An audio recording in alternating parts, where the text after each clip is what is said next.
What's up everybody, AnimeX here, and in this video, I will be adding yet another part into the What If Naruto was an Otsutsuki series. Obviously, you guys have really been vibing with these what ifs in general, so I'm just going to keep going with the grind of this series. The experiment of, basically going with one what if series, going really in on it and just hammering it in, continuing it until I finish, seems to be working for not only me and my creativity on this series, but you guys seem to be liking it nonetheless. Anyways, as usual, I'll be recapping the last part of the what if before jumping into the new material. So, without further ado, let's get started.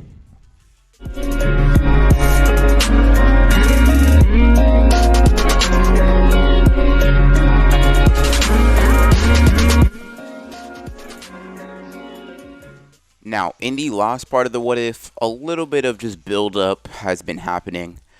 Initially, we started last part with Killer Bee fighting off Naruto, and when I say fighting off, I really more just mean getting completely and utterly just curb stomped by Naruto. Naruto is completely overpowering him and just beating him in every way, shape, and form.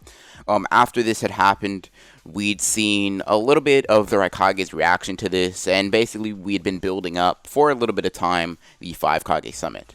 After that, we switched our perspective over to the Akatsuki, who had been planning on actually invading that same 5 Kage Summit, and basically using the Kage to manipulate Naruto and manipulate their own plans. So we're going to jump into the story right after the Akatsuki meeting has been adjourned. Now, like I said, we left off with the Akatsuki meeting being adjourned, and basically with them making preparations to storm the 5 Kage Summit if necessary. But that is not where we're going to be starting this part today. Our perspectives are focused on that of Naruto's, who, at this point in time, has Killer Bee slumped on his shoulder a couple miles away from the Cloud Village in some rocky, rough terrain. Now, after traveling for a bit and escaping the clutches of the Raikage along with Darui, Naruto lays Killer Bee on his back and gets ready to drain Killer Bee's Biju chakra, then dispose of Killer Bee. But before he does so, he really thinks back and considers how worthy of an adversary that Bee was, and decides that he might as well just absorb all of him, maybe deciding to get a little bit of extra chakra from the human himself. Alright, it's finally time to obtain some more chakra. Naruto then outstretches his hand and, using his Otsutsuki abilities, turns Killer Bee into a chakra pill. Then, without any hesitation, he eats this pill and waits for a few seconds to take effect. After this few seconds, Naruto feels a chakra enter his system, and right then he feels a rush of chakra that flows visibly outside of his body. Wow. It seems this beast is much more cooperative than you are, QB. Kurama then scowls inside of Naruto and turns away, ready to go back into his little hidey hole and just ignore Naruto for the rest of the time being. Naruto then notices that a lot of chakra, strangely from the Eight Tails, and that the Eight Tails is giving him, is flowing directly into his arms, and more specifically, his hands.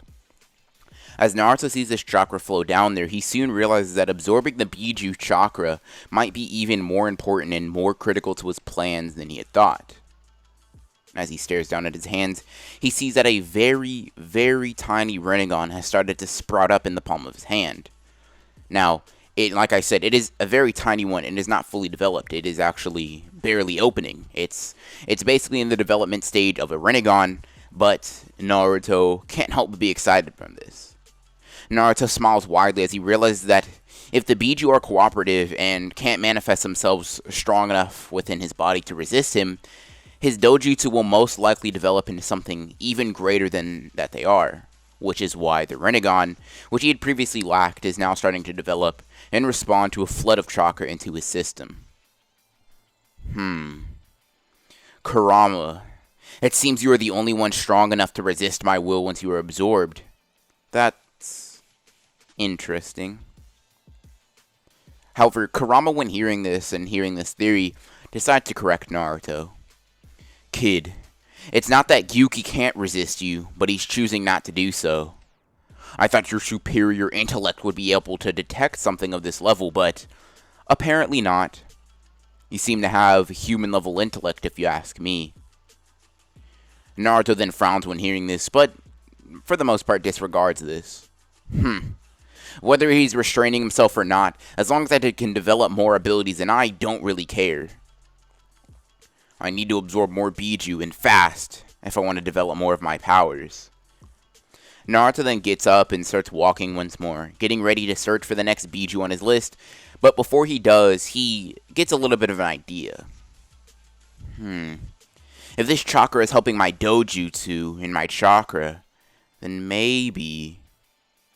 Naruto then leaps into the air, testing his ability to fly, and to his surprise and Kurama's, he's able to start floating. Alright! Looks like I can fly again. Naruto then smiles darkly as he knows that the process of collecting the Biju will be even easier now, and it'll be even more quintessential to his plans. He then starts looking around with his Byakugan, trying to see where the nearest powerful Biju is. After looking, he gets ready to fly off and secure it, but he soon senses a presence watching him and turns in that direction. Then, without a moment's notice, he rushes over there, flying, and appears in front of his stalker. He thrusts his hands out and grabs that person's throat, closing off their airway while he speaks. Zetsu? You thought I wouldn't notice you from this close? I knew you'd noticed. What was that? Speak clearly. I can't. You're choking me.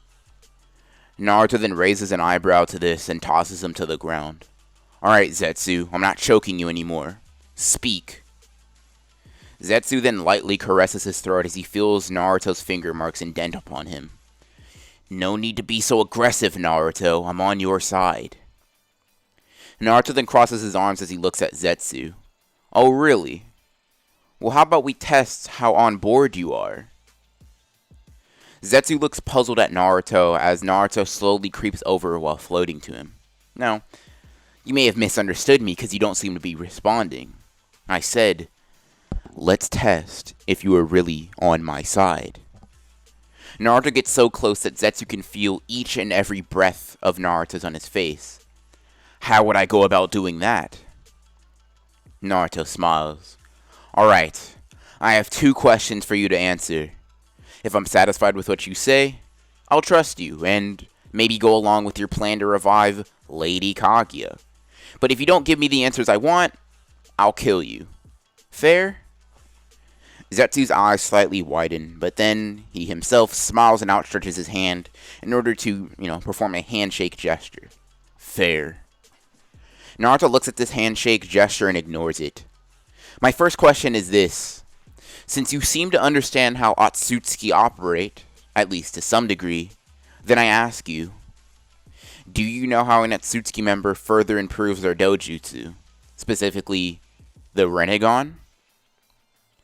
Zetsu pauses at this question for a bit, leaving about a 10-second gap where no one says or utters a single word. Obtain higher dojutsu, huh? Well, if you were simply trying to obtain a Rinnegan, then, it's simple enough. A surplus of chakra should be enough to jumpstart your potential and get your Rinnegan to reveal itself. Lady Kaguya told me that the average age Otsutsuki gain the chakra and to naturally maintain a Rinnegan worthy of their body is 100 or so years. That is the price to pay for such a powerful dojutsu. But there is a quicker way. Quicker way? No. I mean, of course not. I shouldn't have spoken on that. Zetsu leaves this thread hanging open as bait, goading Naruto to bite this and speak to him. Now, Naruto is no fool and clearly sees this as something meant to bait him and meant to goad a response from him, and possibly even make him rely on Zetsu for more information in the future. But Naruto also thinks that obtaining the Rinnegan will speed along his mission and the conquering of this planet exponentially. So he decides to make the decision to bite the bait. Alright, Zetsu, what is the faster way to obtain the Rinnegan? Is collecting the Biju's chakra enough? Will that give me the amp I need? Zetsu then laughs to himself when he says this, but quickly reins himself in, realizing that Naruto is not joking. To say the least, it would not be enough chakra for you, no. But the way the way that humans can unlock the Rinnegan, and even Otsutsuki members, which I've seen through Kaguya, is through intense emotion. The reason Kaguya wielded such a worthy Rinnegan is through her intense sorrow for the human suffering as a result of her gifting them the greatest weapon of all, chakra. So if you were to be gripped with any intense emotion, I imagine it would do wonders for your abilities. If you look at certain clans like the Uchiha clan, their Sharingan, and even a Sharingan or a dojutsu that goes beyond that level, are triggered through emotional states. If they are simply descendants of Lady Kaguya and Otsutsuki, then maybe you could hope to accomplish similar feats through similar means. Naruto clenches his fist when Zetsu says this and takes in a deep breath. Emotion, huh? That is pretty bothersome, but I'll figure that out. Now, my second question is important. Zetsu looks into Naruto's eyes. What is your question? Naruto then turns his back to Zetsu and starts walking. This answer should be much simpler. Where are you when you aren't spying on me? Or maybe I should reword it. Who are you with when you aren't spying on me? Zetsu then pauses for a second. Naruto then notices this pause and turns back to Zetsu. I asked you a question and I expect an answer. Zetsu then looks back at Naruto with an unnerving glare. Now, Black Zetsu is no fool either, and he is ready and willing to manipulate anybody and anyone that gets in his way, so he needs to test something with Naruto. I'm sorry, but I can't answer that question. Naruto then turns back and smiles at Zetsu, realizing that his bluff has been called, and plays it off. As I thought. You are quite an interesting creature. Definitely too smart and too crazy to be a human, though. Naruto then turns completely and walks over to Zetsu, closing the distance and slightly intimidating him. Even though you know I can't kill you yet, there is one thing I can guarantee. Naruto then leans over and whispers into Zetsu's ear, and Zetsu's eyes widen to an ungodly degree when Naruto whispers this. You wouldn't. Huh. Well, maybe you would. Alright, I get the point. Next time I return, I'll answer your question, but as of right now, I cannot. Naruto then nods and walks away casually, thinking that he has won this battle. Zetsu then melts into a glob of, well, Zetsu, and reappears several miles away. That Naruto boy is much too smart for his own good. Even the legendary Madara felt my wits, but that boy, he's different. The white Zetsu attached to black Zetsu then speaks up. What makes him different than Madara? Well, to keep it simple for you, someone who lacks emotions like him can make completely logical based decisions with no emotions swaying his ideas. Is that why you told him that the Rinnegan can be awakened through emotions? Yes, precisely. I put him in a position where he has two options. Don't unlock the Rinnegan for a few decades, or make his mind vulnerable by forcing him to be able to experience emotions and obtain the Rinnegan's power. But if he does so, that means he'll be susceptible to my manipulation. That is pretty devious of you. Zetsu then smiles. Why, yes. Yes, it is.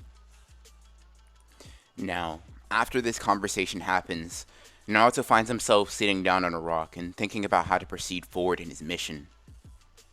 The question really lies of whether he should gather all the Biju to gather more chakra, or if he should focus on how to unlock the Rinnegan, whether that be through emotions like Zetsu had suggested, or if he just wait or try to gather chakra through some other means. Naruto is in deep thought about this dilemma, and as he is thinking about this, he hears two voices arguing in his head. This is why everyone hates you, Kurama. You think you're better than everyone because you have more tails. I am better than everyone, and yeah, more tails is why I have more chakra, you idiot. Naruto gets angry when hearing these two tailed beasts go back and forth in his head and decides to interject. Will both of you just shut up? I'm trying to think over here. Gyuki then just snorts and glares at Naruto's mental projection of himself. I'm not gonna listen to a mere human like you. Naruto then clenches his fist, ready to punch Yuki into submission, but just as he's about to, Yuki says something that piques Naruto's interest, at least temporarily. You can torture me all you want, but when the Kage gather to come up with a plan, you'll be hunted down and killed by the shinobi. Naruto raises an eyebrow to this and takes one step closer. Kage are gathering? What are Kage? And what makes you think they'd be able to kill me? The Kage are the leaders of our villages, and they are all as strong, or about as strong, as the Raikage. Naruto then just laughs when hearing this. As strong as that lightning goon? They would need thousands of them if they want to harm me in any way. Not worth my time as of right now. What I need to focus on is obtaining the Rinnegan. So I want you guys to help me. Now, after Naruto says this, we experience a mini time skip 1 week into the future, which is the day where the 5 Kage Summit is supposed to be starting. Every main village has sent a Kage to represent it in these dire times. Now, with all these strong ninja within one single room, the tension in the room from other shinobi is extremely tense. The current Hokage of the Leaf Village, Hiruzen Sarutobi, is the first one to break this tension and speak. Everyone, thank you all. I greatly appreciate each and every one of you showing up because this matter is something that concerns not only my village, but every village and possibly the planet itself. Everyone slightly shuffles around in their chairs as they hear Hiruzen say this. Hiruzen looks at everyone with an amicable smile on his face as he tries to politely converse with everyone in order to catch him up and get everyone ready to talk about more serious matters. The Raikage, however, stands up from his chair and slams his fist into the table, not really caring for these animosity or not really caring for these pleasantries and having more animosity towards everyone. Enough talk, old man. Both of our villages have lost a tailed beast, and if we don't hurry, this kid will be unstoppable. Rasa, who was the Kazekage at the time, speaks up. You let a mere child take both of your tailed beasts? Seems like just incompetence on your end. The Raikage then looks over to Rasa, who had just insulted him and basically spit on his name. What did you say, Kazekage? He then gets up and stomps over to him. I dare you to say that again. Rasa then, with no emotions and nothing to hold him back on his face, stands up. I said, it seems like you are incompetent, Raikage. Now, just before Raikage throws a punch and a fight breaks out between them, Inoki speaks up. Incompetence or not, if any of us are not on guard, our tailed beast can be taken from us, yes? Hiruzen takes a large puff of his pipe and his cigarette and blows a big cloud before answering. Yes, this is what I called this meeting for. As of now, everyone needs to be taking this threat seriously. Because this world, this balance that we think we've had, it may be on the brink of collapse. And that, everybody, is where I'm going to end Part 6 to the What If Naruto's and Otsutsuki series. So far, so good with the continuation of really everything. Just going in on continuing the series and buckling down. Believe it or not, this series is probably about halfway done. Maybe a little less. But this series won't be probably as long as all the other ones. And it may not be as long as you think it is. Just due to the way that this story will be going in a very different direction than regular Naruto. Now, even if it is halfway done at best, that means we still have 6 more, hopefully, strong parts to go with maybe a longer finale for the 7th if we go past the 12-part mark. Anyways, I do hope you guys enjoyed the video, and as usual, I'll be leaving links to my social media down below. That includes my Instagram, that includes my Twitter, my Discord, all that kind of good stuff, along with Variety X, down in the description below. That way you can speak to me on a more personal level. Or if you go to subscribe to the Variety X channel, you do get to just see, you know, kind of what the name indicates, a variety of content that I'll be posting on there. Just stuff that I wouldn't usually post and put on the channel. Rants, debates, whatever, all that kind of good stuff down in the description below. As usual, I hope you guys enjoyed the video. And as always, guys, this is Anime X, signing off.